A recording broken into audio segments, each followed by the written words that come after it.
Plot లేదా flat కొనుగోలు చేయాలి అనుకుంటున్నాం. ఆ భవనం లేదా స్థలం ఎఫ్టీఎల్ పరిధిలో ఉందా? ఫ్లాటు కొనుగోలు కోసం అడ్వాన్స్ ఇచ్చాం. చెరువుల ఎఫ్టీఎల్, బఫర్ జోన్, పార్కు స్థలంలో ఆ నిర్మాణం ఉందా? కొనుగోలు చెయ్యాలా వద్దా? ఇలా అనేక అనుమానాలతో హైడ్రా, జీహెచ్ఎంసీ, హెచ్ఎండిఏ కార్యాలయాల చుట్టూ కొనుగోలుదారులు చక్కర్లు కొడుతున్నారు. అయితే ఇలాంటి ఇబ్బందులు త్వరలోనే చెక్ పడనుంది. భవనాలు, లేఅవుట్లు ఎఫ్టీఎల్ లేదా బఫర్ జోన్లో ఉన్నాయా లేదా అన్న సమాచారాన్ని ఒక్క క్లిక్తో తెలుసుకునేలా సాంకేతికత అందుబాటులోకి రానుంది. ఇందుకోసం ఓ వెబ్సైట్ను తీసుకురావాలని హైడ్రా కసరత్తు చేస్తోంది.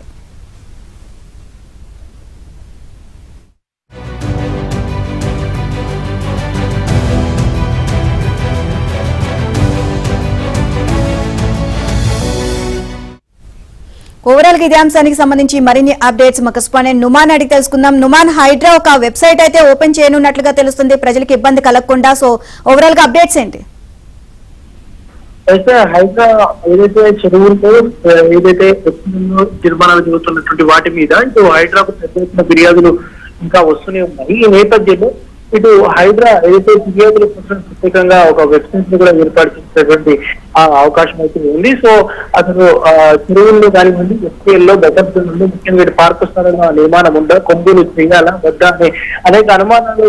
సో హైడ్రా హెచ్ఎండి కార్యాలయాల చుట్టూ కొనుగోలుదారులు చక్కర్లు కొడుతున్నారు. అయితే ఇలాంటి ఇబ్బందులు త్వరలోనే చూపించేలా ఇటు భవనాల లేఅవుట్లు ఎఫ్టీఎల్ లేదా బఫర్ జోన్ లో ఉన్నాయా లేదా అనే సమాచారాన్ని ఒక్క క్లిక్ తోనే తెలుసుకునేలా సాంకేతికను అందుబాటులోకి తీసుకురావాలి. సో ఇందుకోసం వెబ్సైట్ ని తీసుకురావాలని కూడా హైడ్రా కసరత్తు చేస్తున్నట్టు తెలుస్తుంది.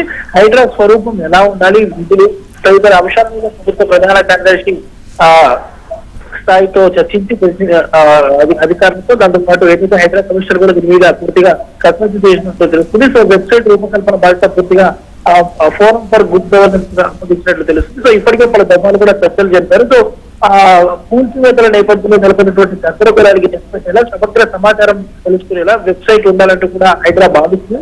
సో హైడ్రాకు సంబంధించినటువంటి విధి విధానాలు కానివ్వండి, ముఖ్యంగా సమాచారం కూడా పూర్తిగా ఈ వెబ్సైట్ లో పెట్టడం కూడా చర్యలు తీసుకుంటే అవకాశం ఉంది.